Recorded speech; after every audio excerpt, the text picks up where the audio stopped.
رجل یورث کلالة او امرأة وله اخ او اخت فلكل واحد منهما السدس فإن كانوا أكثر من ذلك فهم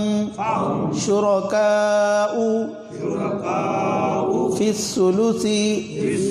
من بعد وصية يوصى بها أو دين غير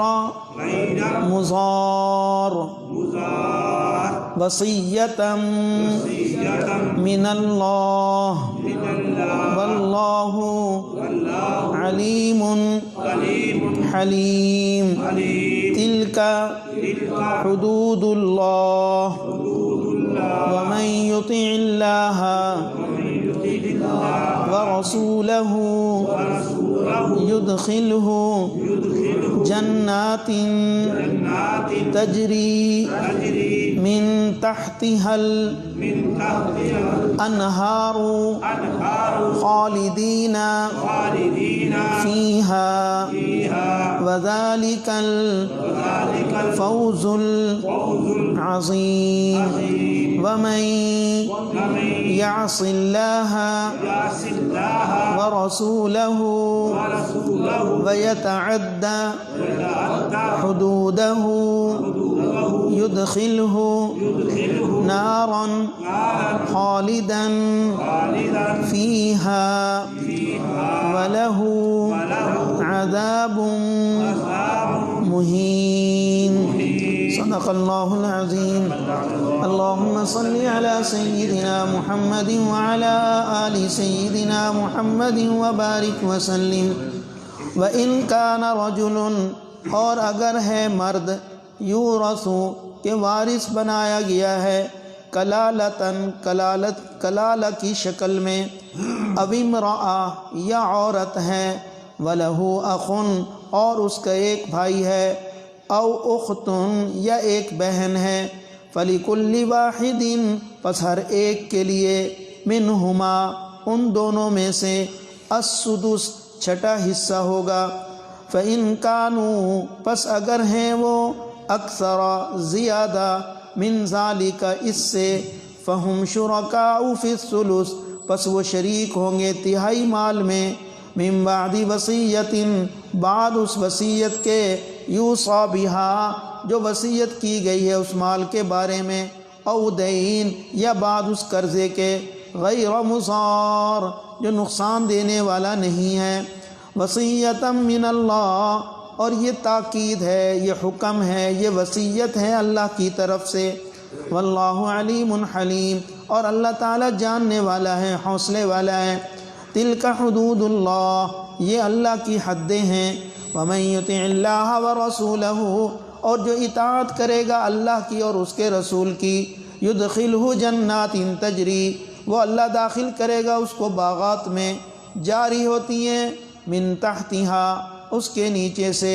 الانہار نہریں خالدین فیہا اور وہ ہمیشہ رہیں گے ان جنات میں وذالک الفوز العظیم اور یہ بڑی کامیابی ہے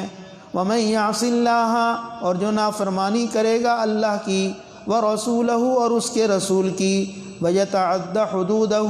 اور وہ تجاوز کرے گا اللہ کی حدود سے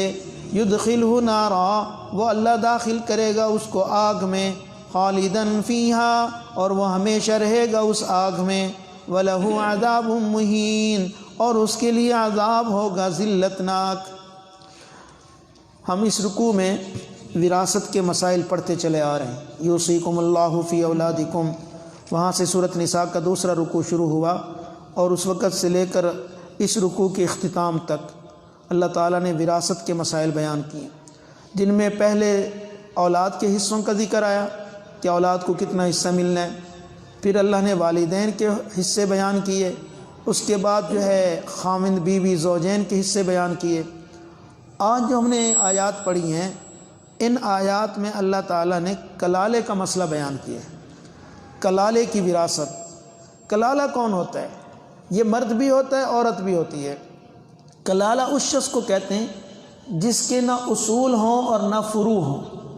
جس کے نہ اصول ہوں نہ اصول کہتے ہیں باپ، دادا، پڑدادا، یہ اوپر کی جانب کو جو نسب جاتا ہے اس کو اصول کہتے ہیں، اور فروع کہتے ہیں نیچے، بیٹا، پوتا، پڑ پوتا، یہ نیچے جو نسب چلتا ہے اس کو فروع کہتے ہیں۔ اب ایک آدمی مر گیا ہے، اس کے نہ تو اصول ہیں اور نہ فروع ہیں، یعنی باپ، دادا، پڑدادا میں سے بھی کوئی نہیں، اور نیچے بیٹا، پوتا، پڑ پوتا، ان میں سے بھی کوئی نہیں ہے، کوئی ایسا وارث نہیں ہے، سب فوت ہو گئے ہیں، تو ایسے شخص کو کلالہ کہا جاتا ہے۔ کلالہ کا لفظ اصل میں کل سے ماخوذ ہے، کل سے، اس کا معنی ہوتا ہے عاجزی، بے بسی، درماندگی۔ اس لحاظ سے یہ شخص بھی بیچارہ عاجز ماندہ ہوتا ہے، نہ اس کا باپ ہے، نہ دادا ہے، نہ بیٹا ہے، نہ پوتا ہے، تو بے بسی ہے، عاجز ہے، تو اس لیے اس کا نام ہی کلالہ رکھ دیا گیا ہے۔ تو اس آیت میں جو ہم نے آج پہلی آیت پڑھی، آیت نمبر 12، اس آیت میں اللہ تعالیٰ نے اس کلالے شخص کی وراثت کا مسئلہ بیان کیا ہے، تو اس لیے فرمایا وَإِن كَانَ رَجُلٌ، اور اگر ہے ایسا آدمی، یورث کلالہ، کہ اس کی وراثت کلالے کی شکل میں حاصل کی گئی ہے، یا تو مرد ہے، او امرأہ، یا عورت ایسی ہے جو کلالے کی شکل میں ہے، عورت ایسی ہے، یا تو مرد ایسا ہے جس کا نہ اصول ہے نہ فروع ہے، یا عورت ایسی ہے جو مری نہ اس کا اصول ہے نہ فروع ہے، وَلَهُ أَخٌ، اور اس کا ایک بھائی ہے،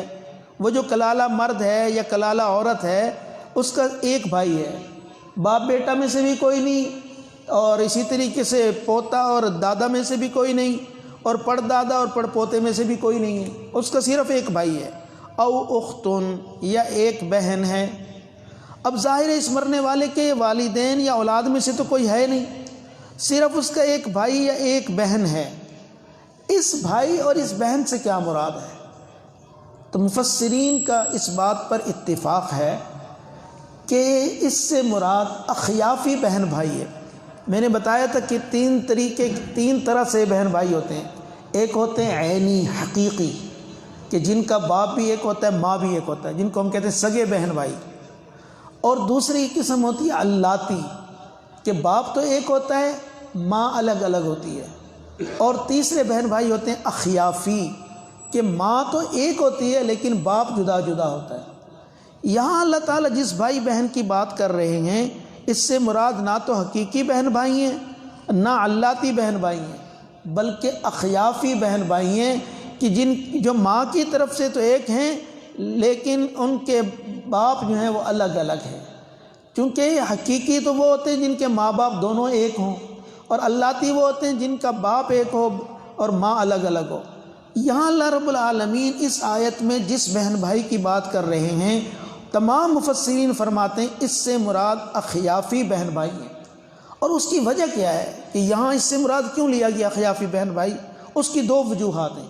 ایک وجہ تو یہ ہے کہ جو حقیقی بہن بھائی ہیں یا اللاتی بہن بھائی ہیں ان کا ذکر اللہ نے اس سورت کے آخر میں کیا ہے، وہاں ان کی وراثت کا مسئلہ بیان کیا ہے، اور ان کا اصول وہی ہے جو پہلے ہم پڑھ چکے ہیں، للذکر مثل حظ الانثیین، کہ مرد کو دگنا ملے گا عورت کی نسبت۔ ایک تو وجہ یہ ہے کہ اس کا وراثت کا مسئلہ اللہ نے اس سورت کے آخر میں بیان کیا ہے، اور دوسری وجہ یہ ہے کہ حضرت سعد بن ابی وقاص رضی اللہ عنہ کی روایت میں یہاں من الام کا لفظ محذوف ہے، اصل عبارت یہ ہے وَلَهُ أَخٌ أَوْ أُخْتٌ مِّنَ الْأُمِّ، کہ اس عورت کا ایک بھائی یا ایک بہن ہے لیکن من الام، وہ ماں کی جانب سے ہے، باپ کی جانب سے بھی نہیں ہے اور ماں باپ دونوں کی جانب سے بھی نہیں ہے۔ تو ظاہر ہے جب ماں کی طرف سے بہن بھائی ہوگا تو وہ اخیافی ہوگا، نہ وہ حقیقی بہن بھائی ہوں گے نہ وہ اللاتی ہوں گے۔ اس لیے اس آیت میں اللہ تعالیٰ جو مسئلہ بیان کر رہے ہیں وہ اخیافی بہن بھائی کا بیان کر رہے ہیں۔ ان کا کیا حصہ بنے گا؟ فرمایا فَلِكُلِّ وَاحِدٍ مِّنْهُمَا السُّدُسُ، اگر اس مرنے والا جو کلالہ ہے، مرد ہے یا عورت ہے، اس کے باپ میں سے بھی کوئی نہیں اور نیچے اولاد میں سے بھی کوئی نہیں، اصول میں سے بھی کوئی نہیں، فروع میں سے بھی کوئی نہیں، صرف ایک بھائی ہے یا ایک بہن ہے تو اس کا حصہ کیا ہوگا؟ فرمایا ہر ایک کے لیے ان میں سے چھٹا حصہ ہو، سدس کہتے ہیں چھٹے حصے کو، تو اب ان میں سے ہر ایک کے لیے چھٹا حصہ مقرر ہو جائے گا۔ فَإِن كَانُوا أَكْثَرَ مِن ذَلِكَ، پس اگر ہوں وہ زیادہ اس سے، ایک سے زیادہ ہیں، دو بھائی ہیں یا دو بہنیں ہیں یا ایک بھائی اور ایک بہن دونوں ہیں تو تب بھی ایک سے زیادہ ہو گئے۔ تو ان تینوں صورتوں میں کیا ہوگا؟ جب دو بھائی ہوں یا دو بہنیں ہوں یا ایک بھائی اور ایک بہن ہوں یا اس سے زیادہ ہوں تو فَهُمْ شُرَكَاءُ فِي الثُّلُثِ، پس وہ شریک ہوں گے تیسرے حصے میں۔ ان سب کو تیسرا حصہ ملے گا، اس تیسرے حصے کو ان سب کے اندر تقسیم کر دیا جائے، ہر ایک کو تیسرا حصہ نہیں ملے گا بلکہ ان سب کا جو حق ہوگا وہ مال کے تہائی حصے میں ہوگا، اور اس تہائی مال کو ان سب کے اندر تقسیم برابر کر دیا جائے گا۔ مرد ہو یا عورت ہو وہاں فرق نہیں ہوگا کہ مرد کو ڈبل دے اور عورت کو اکیرا حصہ دے، نہیں، اسی تہائی مال کو سب کے اندر برابر برابر تقسیم کر دیا جائے گا۔ اور جو اللتی بہن بھائی ہوں گے یا حقیقی بہن بھائی ہوں گے اس کا مسئلہ اس صورت کے آخر میں اللہ نے بیان کیا ہے، اور اس کے لیے وہی قانون ہوگا کہ مرد کو ڈبل ملے گا اور عورت کو اکیرا حصہ ملے گا۔ اس لیے فرمایا من بعد وصیۃ یوصی بها او دین۔ دیکھیں اللہ تعالیٰ بار بار یہ بات فرما رہے ہیں، وارثوں کو بار بار کہہ رہے ہیں کہ دیکھو مرنے والے نے جو پہلے قرضہ ادا کرنا ہے پہلے اس کا قرضہ تم نے ادا کرنا ہے، یا اس نے کوئی وصیت کی ہے تو تم نے اس کی وصیت کو پہلے پورا کرنا ہے، پھر مال کو آپس میں بانٹنا ہے۔ تو وارث یہ ظلم نہ کریں کہ مرنے والے کے اوپر جو قرض ہے وہ قرضہ بھی ادا نہ کریں لوگوں کو، اور جو اس نے وصیت کی ہے وہ وصیت بھی پوری نہ کریں۔ اگر ایسا کریں گے تو بہت گناہ گار ہوں گے۔ اور یہ جو وصیت ہوتی ہے یہ بھی شریعت نے ہمیں بتایا ہے کہ دو قسم کی وصیت ہوتی ہے، ایک وصیت تو فرض ہوتی ہے اور ایک وصیت مستحب ہوتی ہے۔ وصیت فرض کون سی ہوتی ہے کہ میت کے ذمے مثال کے طور پر زکوٰۃ باقی ہے، اب اس کو چاہیے وصیت کر کے مرے کہ میرے اوپر اتنی زکوٰۃ رہتی ہے وہ تم نے ادا کرنی ہے، یا میت کے ذمے روزے باقی ہیں، فرضی روزے، اب ظاہر ہے فرضی روزے اگر انسان نہ رکھے تو اس کا فدیہ دینا پڑتا ہے، تو مرنے والے کے ذمے ہے کہ یہ اپنے ورثاء کو وصیت کرے کہ دیکھو بھئی میرے اوپر اتنے روزے ہیں میرے ذمے ہیں، اتنے سالوں کے، یہ اتنے مہینوں کے ہیں، تو آپ نے ان کا فدیہ دینا ہے۔ یا مرنے والے کے ذمے نمازیں باقی ہیں تو نمازوں کا بھی فدیہ ہوتا ہے، اور ہر ایک نماز کا فدیہ جو ہوتا ہے وہ ایک فطرانے کی قیمت ہوتی ہے۔ مثال کے طور پر آج کے دور میں 100 روپیہ فطرانہ تھا تو 100 روپیہ ایک نماز کا فدیہ ہوتا ہے۔ تو مرنے والا یہ وصیت کر کے مرے کہ دیکھو میرے ذمے اتنی نمازیں ہیں، یا میرے ذمے اتنا قرضہ ہے، یا میرے ذمے اتنے روزے ہیں، یا میرے ذمے اتنی زکوٰۃ ہے، یہ تم نے ادا کرنی ہے۔ تو یہ ایسی وصیت کرنا جو ہوتا ہے نا یہ فرض ہوتی ہے، اور ایک وصیت مستحب ہوتی ہے۔ وہ مستحب کیا ہوتی ہے کہ مرنے والا کہے جی میرے مال میں سے تم نے تہائی مال جو ہے فلاں مسجد میں دے دینا ہے، یا فلاں بیوہ کو دے دینا ہے، یا فلاں یتیم کو دے دینا ہے، یا فلاں مدرسہ میں دے دینا ہے، تو یہ مستحب وصیت ہے۔ ظاہر ہے مستحب وصیت کا بھی فائدہ ہوتا ہے، چونکہ پیچھے ہم حدیث پڑھ چکے ہیں کہ اللہ کے نبی صلی اللہ علیہ وسلم نے فرمایا کہ اللہ تعالیٰ نے ہم پر یہ مہربانی فرما کر اجازت دے دی کہ تم اپنی آخرت کی بہتری کے لیے، امور خیر کے لیے ایک تہائی مال کی وصیت کر جاؤ، یہ گویا تمہاری طرف سے صدقہ ہوگا۔ اور ظاہر ہے صدقہ مرنے والے کو فائدہ دیتا ہے، کیونکہ صدقے کی وجہ سے اللہ تعالیٰ کا غصہ ٹھنڈا ہوتا ہے، صدقے کی وجہ سے انسان کو اللہ تعالیٰ کے عرش کا سایہ ملے گا، صدقے کی وجہ سے انسان جہنم سے بچتا ہے، صدقے کی بدولت اللہ تعالیٰ جو ہے جنت میں داخلہ عطا فرماتے ہیں۔ تو یہ جو وصیت مستحب ہے اس کا بھی میت کو ہی فائدہ ہے، لیکن اس میں ایک بات کا خیال رکھنا ہوتا ہے کہ مرنے والا جو مستحب وصیت کر رہا ہے وہ ایک تہائی مال سے زیادہ میں نہیں کر سکتا۔ وہ ایسا نہیں کہہ سکتا کہ میرا 2 حصے مال جو ہے وہ اللہ کے راستے میں دے دینا، یہ سارا مال دے دینا۔ اگر ایسی وصیت کر بھی گیا تو وہ نافذ نہیں ہوگی، اس کو عدالت کے ذریعے منسوخ کرایا جائے گا اور اس وصیت پر عمل نہیں کیا جائے گا۔ اور حضرت علی رضی اللہ عنہ نے بھی فرمایا، اے لوگو دھوکہ نہ کھانا، اے لوگو دھوکہ نہ کھانا کہ مرنے والا مر گیا ہے اب تم سوچے بس اس کے مال کو بانٹ لیں، نہیں، آپ نے فرمایا پہلے قرض ادا کرو اور اس کے بعد جو ہے تم اس کا جو وصیت ہے اس کو پورا کرو، اب جو مال بچے گا اس کے تم وارث بنو گے، اور اس کو وارثوں میں جو جو حصے شریعت نے بتائے ہیں اس کے مطابق تقسیم کر لو۔ اللہ تعالیٰ نے اس پورے رکوع میں ہر جگہ وصیت کا ذکر پہلے کیا، قرضے کا ذکر بعد میں کیا ہے۔ کتنی آیات میں ہم پڑھ چکے ہیں، میرے خیال اب تیسری یا چوتھی آیت میں ہم پڑھ رہے ہیں، من بعد وصیۃ یوصی بہا او دین۔ ایسا کیوں کیا جبکہ قرضہ تو فرض تھا؟ اس لیے کہ قرضہ کے تو مانگنے والے آ جاتے ہیں کہ میرے اتنا قرضہ تمہارے باپ نے دینا تھا کہ تمہارے بیٹے نے دینا تھا، لیکن جو وصیت ہوتی ہے اس میں مانگنے والا کوئی نہیں ہوتا، کیونکہ اس میں اللہ کا حق ہوتا ہے۔ تو اس لیے اللہ تعالیٰ نے وصیت کا پہلے ذکر کیا کہ قرضہ تو لوگ مانگنے آ جائیں گے، اس کے تو طلبگار دنیا میں موجود ہیں، تو کہیں ایسا نہ ہو کہ میرا حصہ تم سے کوئی مانگنے والا نہ ہو اور تم اس حصے کو ہڑپ کر جاؤ۔ اس لیے فرمایا اللہ نے پہلے اپنے حصے کا فرمایا کہ دیکھو وصیت کو بھول نہ جانا، یہ اس نے میرے راستے میں خرچ کرنے کے لیے کہا ہے، یہ میرا حق ہے، یہ میرا حصہ ہے۔ تو اس لیے جہاں تم نے قرضہ ادا کرنا ہے وہاں تم نے اللہ کا حق بھی ادا کرنا ہے۔ اس لیے بار بار جو ہے اللہ تعالیٰ نے دو چیزوں کا ذکر کیا اور اس میں وصیت کو مقدم کر دیا۔ لیکن وصیت کے بارے میں اگلی بات بھی کہہ دی، غیر مضار، کوئی مرنے والا ایسی وصیت نہ کرے کہ جو وارثوں کو نقصان دے۔ اور وارثوں کو نقصان کب ہوگا؟ کہ جب مرنے والا یہ کہہ دے جی میرا تو سارا مال، میرا سارا بینک بیلنس جو ہے فلاں غریب کو یا فلاں مسجد کو یا فلاں مدرسے کو دے دینا۔ اگر وہ ایسا کرے گا تو ظاہر وارثوں کا نقصان کر رہا ہے، تو ایسے تو یہ گناہ گار ہوگا۔ تو اس لیے اللہ تعالیٰ فرما رہے ہیں کسی وارث کا حق ضائع نہ ہو، کسی وارث کو نقصان نہ پہنچائے، اگر ایسا کرے گا تو گناہ گار ہوگا۔ حدیث پاک میں بھی اللہ کے نبی صلی اللہ علیہ وسلم نے بڑی سخت وعید بیان فرمائی۔ آپ نے فرمایا ایک آدمی جو ہے وہ 60 سال 70 سال تک اللہ کی عبادت کرتا ہے، لیکن وصیت کرنے میں وہ وارثوں کو نقصان پہنچا دیتا ہے۔ 60 سال عبادت کی، 70 سال عبادت کی، لیکن مرتے وقت وصیت ایسی کر گیا جس سے وارثوں کو نقصان پہنچ گیا۔ اللہ کے نبی صلی اللہ علیہ وسلم نے فرمایا یہ جہنم کا مستحق ہو۔ اس کی 60-70 سال کی عبادت رائے گاں گئی، ضائع ہو گئی۔ وہ عبادت اس کو جہنم سے نہیں بچا سکتی، کیونکہ یہ اللہ کے بندوں کا حق مار کے جا رہا ہے۔ تو آج لوگ بیٹیوں کا حق مارتے ہیں، بہنوں کا حق مارتے ہیں، کیسے جنت ملے گی؟ کتنا واضح اللہ کے نبی کا ارشاد ہے کہ ایک آدمی 60-70 سال اللہ کی عبادت کرتا ہے لیکن وصیت میں وارثوں کو نقصان پہنچاتا ہے، تو فرمایا یہ جہنم کا مستحق بن جاتا ہے۔ تو اس لیے ورثاء کے نقصان کی صورت کیا ہے؟ 1/3 مال سے زیادہ کی وصیت کرنا۔ ہاں اگر سارے ورثاء کو وہ اکٹھا کر کے کہہ دے کہ بھئی دیکھو میرا اتنا مال ہے،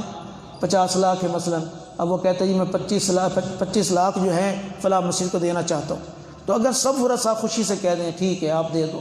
تو پھر تو اجازت ہوتی ہے، پھر تو مرنے والا آدھے مال میں وصیت کر سکتا ہے۔ لیکن سب وارثوں کو اکٹھا کر کے ان سے پوچھے، اگر وہ دل و جان سے رضامند ہو جائیں تو پھر یہ 1/3 مال میں سے زیادہ بھی وصیت کر سکتا ہے۔ لیکن اگر وہ رضامند نہ ہوں تو پھر اللہ فرما رہے ہیں وصیۃ من اللہ۔ اے لوگو اس کو معمولی بات نہ سمجھنا، اس کو کسی مولوی مفتی کا فتویٰ نہ سمجھنا، یہ اللہ تعالیٰ کی طرف سے حکم ہے، یہ اللہ تعالیٰ کی طرف سے اللہ کے بندوں کو وصیت ہے، اللہ کی طرف سے تاکید ہے، اور تاکید بھی سخت تاکید ہے۔ وصیۃ من اللہ، یہ سخت تاکید ہے اللہ کی طرف سے، لہذا اس پر سختی سے عمل کرنا ہوگا۔ اور یاد رکھو اگر گڑبڑ کرو گے واللہ علیم حلیم، اللہ تعالیٰ جاننے والا ہے اور حوصلے والا ہے۔ اللہ تمہاری نیتوں کو جانتا ہے کہ تمہاری نیت میں کیا فطور تھا، تم نے کس وارث کو نوازا ہے اور کس کو محروم کیا ہے، کس وارث کو نقصان پہنچایا ہے۔ اگر تم خوش دلی سے اللہ کے ان احکامات کو پورا کرو گے تو اللہ وہ بھی جانتا ہے، اور اگر تم بدنیتی کر رہے ہو، کہیں کوتاہی کر رہے ہو، اللہ وہ بھی جانتا ہے۔ اور آگے کہا حلیم، اللہ حوصلے والا بھی ہے کہ بسا اوقات اللہ تعالیٰ جلد گرفت نہیں کرتا،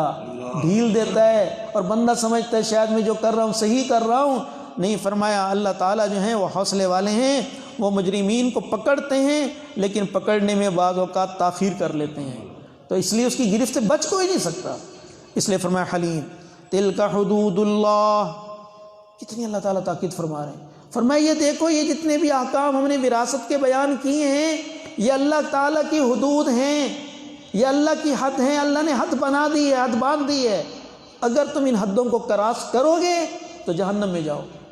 تلک حدود اللہ، یہ اللہ کی مقرر کی ہوئی حدیں ہیں، اور وراثت کے بارے میں یہ پورے رکوع میں جتنے مسائل تم نے پڑھے ہیں سنے ہیں یہ حدیں اللہ نے مقرر کی ہیں، لہذا اللہ تعالیٰ نے مرنے والے کے بعض اقربا کو ذوی الفروض قرار دے دیا، بعض کو اسبہ بنایا اور بعض کو ذوی الارحام بنایا۔ سب سے پہلے وراثت میں نے جیسے بتایا تھا ذوی الارحام میں تقسیم ہوتی ہے، اور ذوی الارحام کے اللہ نے حصے مقرر کر دیے، پیچھے تفصیل سے پڑھ چکے، کسی کا 8واں حصہ ہے، کسی کا 6واں حصہ ہے، کسی کا 4تھا حصہ ہے، کسی کا 1/3 ہے، کسی کے 2/3 ہیں، وہ سارے حصے ہم نے پڑھ لیے ہیں۔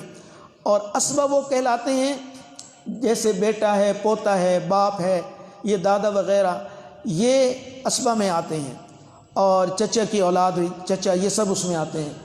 اور ذوی الفروض اس میں آتے ہیں جس میں ماں کی طرف سے رشتہ ہوتا ہے، جیسے ماموں ہیں۔ اس لیے حضرت امام اعظم حنیفہ رحمہ اللہ فرماتے ہیں کہ پہلے وراثت ذوی الفروض میں تقسیم کی جائے گی، اس کے بعد اسبات میں، اور اگر اسبات میں نہ ہو تو پھر ذوی الارحام میں تقسیم کی جائے گی۔ اللہ کے نبی صلی اللہ علیہ وسلم نے فرمایا خال وارث من لا وارث لہ، کہ ماموں وارث ہوتا ہے اس شخص کا جس کا کوئی وارث نہیں ہوتا۔ جب ذوی الفروض میں اور اسبہ میں کوئی نہ ہو، جس کا کوئی وارث نہ ہو، تو اس کا وارث پھر ماموں بن جاتا ہے۔ لیکن امام شافعی فرماتے ہیں نہیں، صرف وراثت ذوی الفروض اور اسبات میں تقسیم ہوگی، ذوی الارحام میں نہیں ہوگی۔ اگر ان میں سے کوئی اس کا وارث نہیں ہے تو اس کا مال بیت المال میں جمع کر دیا جائے گا، اور بیت المال سے پھر آگے غریبوں میں تقسیم ہوگا۔ وَمَن يُطِعِ اللَّهَ وَرَسُولَهُ، اور جو اطاعت کرے گا اللہ کی اور اس کے رسول کی، يُدْخِلْهُ جَنَّاتٍ تَجْرِي مِن تَحْتِهَا الْأَنْهَارُ، داخل کرے گا اللہ اس کو باغات میں کہ جاری ہوں گی ان کے نیچے نہریں، خالدین فیہا، اور وہ ہمیشہ ہمیشہ اس میں رہیں گے۔ جو اللہ کی ان حدود کی پاسداری کرے گا، ان حدوں کو کراس نہیں کرے گا، ان حدود کو توڑے گا نہیں، ان حدود سے تجاوز نہیں کرے گا، اللہ فرما رہے ہیں ہماری طرف سے ان کے لیے کیا انعام ہوگا، ہم ان کو پھر جنت عطا کریں گے، اور ایسی جنت ہوگی جس کے دائیں بائیں نیچے سامنے نہریں بہہ رہی ہوں گی،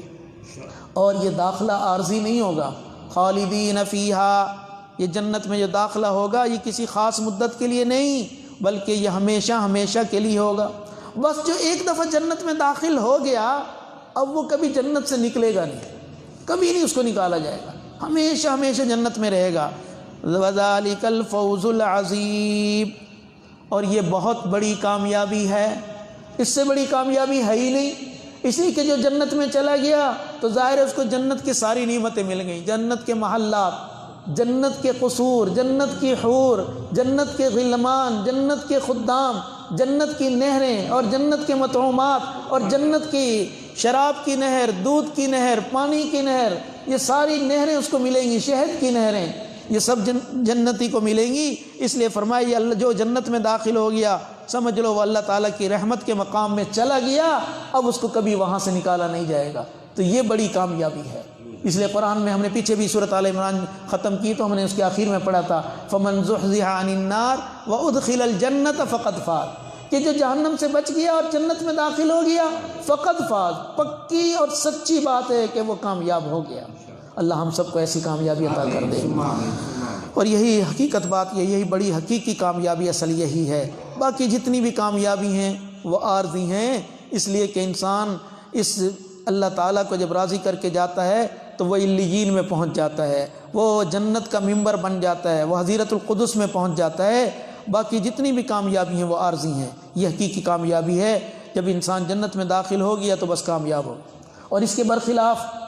فرمایا وَمَن يَعْصِ اللَّهَ وَرَسُولَهُ، جو نافرمانی کرے گا اللہ کی اور اس کے رسول کی، وَيَتَعَدَّ حُدُودَهُ،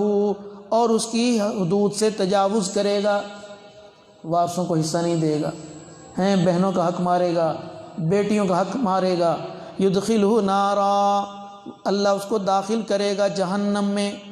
خالداً فیہا، اور وہ ہمیشہ رہے گا اس میں، وَلَهُ عَذَابٌ مُّهِینٌ، اور اس کے لیے رسوا کن عذاب ہے۔ اگر تو ایمان کے ساتھ گیا، امام ترمذی رحمہ اللہ نے ترمذی شریف میں یہ حدیث نقل کی ہے، اور تمام صحابہ کرام اور ائمہ مجتہدین اور ائمہ دین اور اہل حق کا اتفاق ہے کہ جو انسان ایمان کے ساتھ مرے گا، نور ایمان قبر میں لے کر جائے گا، نور توحید لے کر جائے گا، وہ اگر جہنم میں گیا اپنی گناہوں کی وجہ سے تو ہمیشہ ہمیشہ کے لیے جہنم میں نہیں رہے گا، وہ اپنے گناہوں کی سزا بھگت کر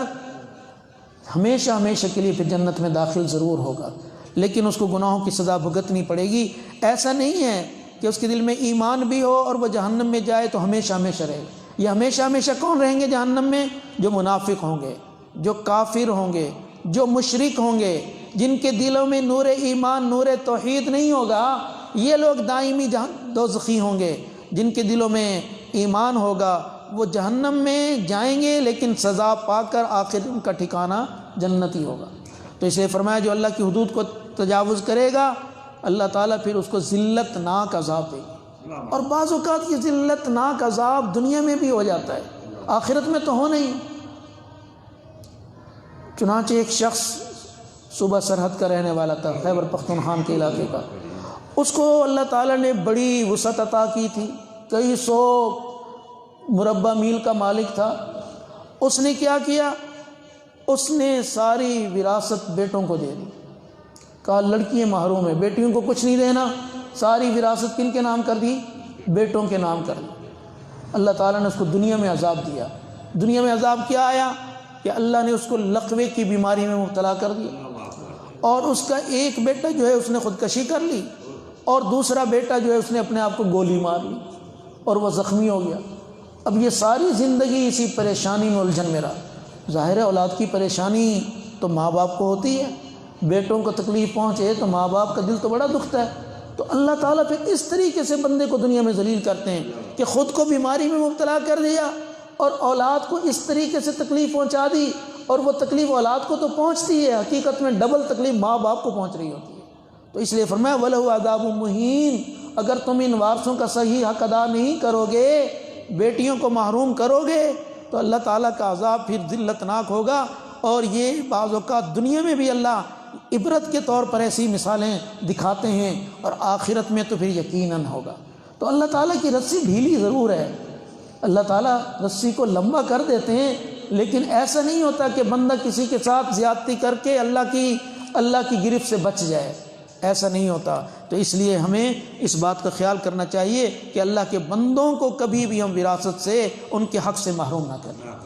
وَإِن كَانَ رَجُلٌ يُورَثُ كَلَالَةً، اور اگر ایسا آدمی ہے کہ وہ وارث بنایا گیا اس کا کلالے کی شکل میں، اب امرأہ، یا عورت ایسی ہے جو کلالے کی شکل میں ہے، وَلَهُ أَخٌ، اور اس کا ایک بھائی ہے، أو أخت، یا ایک بہن ہے، فَلِكُلِّ وَاحِدٍ مِّنْهُمَا السُّدُسُ، پس ہر ایک کے لیے ان میں سے چھٹا حصہ ہوگا۔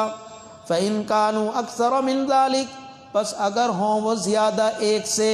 فَهُمْ شُرَكَاءُ فِي الثُّلُثِ، پس وہ سب کے سب شریک ہوں گے تہائی مال میں۔ یہ اخیافی بہن بھائی کا حصہ بیان کیا جا رہا ہے۔ مِن بَعْدِ وَصِيَّةٍ يُوصَىٰ بِهَا أَوْ دَيْنٍ غَيْرَ مُضَارٍ، بعد اس وصیت کے کہ جو وصیت کی گئی ہے اس مال کے بارے میں، او دین، یا بعد قرضے کے، غیر مضار، لیکن وصیت ایسی ہو جو نقصان نہ دینے والی ہو، جس میں وارثوں کا نقصان نہ ہو۔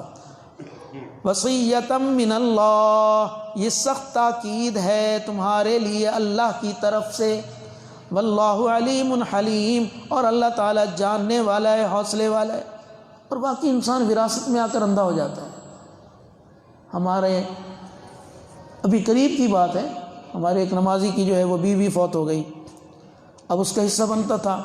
اب ساس سسر نے پہلے تو نام جو ہے وہ اس کے بیوی کے نام کر دیا، مکان جسے لوگ کر دیتے ہیں بیٹی کے نام مکان اور جائیداد اور مال بھی بہت دیتے ہیں۔ اب ظاہر اولاد ہوئی نہیں تھی، اب وہ فوت ہو گئی بیوی، اب اس خامن کا آدھا حصہ تھا، پیچھے آپ نے پڑھا ہے وَلَكُمْ نِصْفُ مَا تَرَكَ أَزْوَاجُكُمْ۔ اب وہ میرے پاس فتویٰ پوچھنے آیا، میں نے کہا آپ کا آدھا حصہ بنتا ہے،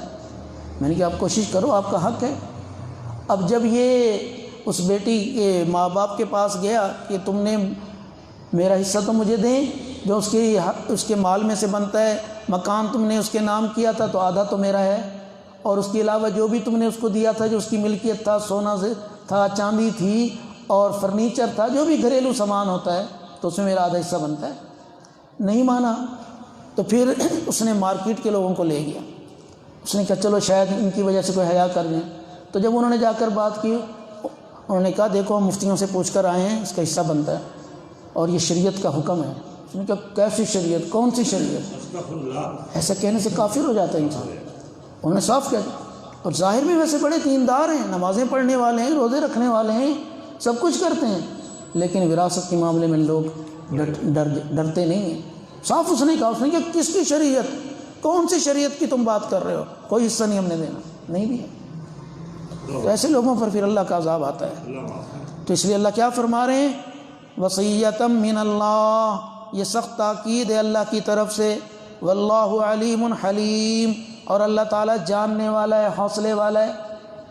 تلک حدود اللہ، یہ اللہ کی حدیں ہیں. ومن یطع اللہ ورسولہ،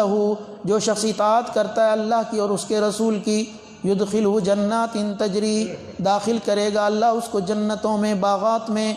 جاری ہوں گی ان کے نیچے نہریں، خالدین فیہا، اور وہ ہمیشہ ہمیشہ رہیں گے اس میں. وذالک الفوز العظیم، اور یہ کامیابی ہے بڑی، اللہ ہم سب کو عطا کر دے. ومن یعص اللہ ورسولہ، اور جو نافرمانی کرے گا اللہ کی اور اس کے رسول کی، ویتعد حدودہ، اور وہ تجاوز کرے گا اللہ کی حدود سے، یدخلہ نارا، داخل کرے گا اللہ اس کو آگ میں، خالدن فیہا، اور وہ ہمیشہ رہے گا اس آگ میں. وَلَهُ عَذَابٌ مُّهِينٌ، اور اس کے لیے عذاب ہوگا ذلتناک. اللہ ہم سب کی حفاظت فرمائے. الحمدللہ رب العالمین. اللہم انت السلام ومنک السلام، تبارکت ربنا وتعالیت یا ذا الجلال والاکرام.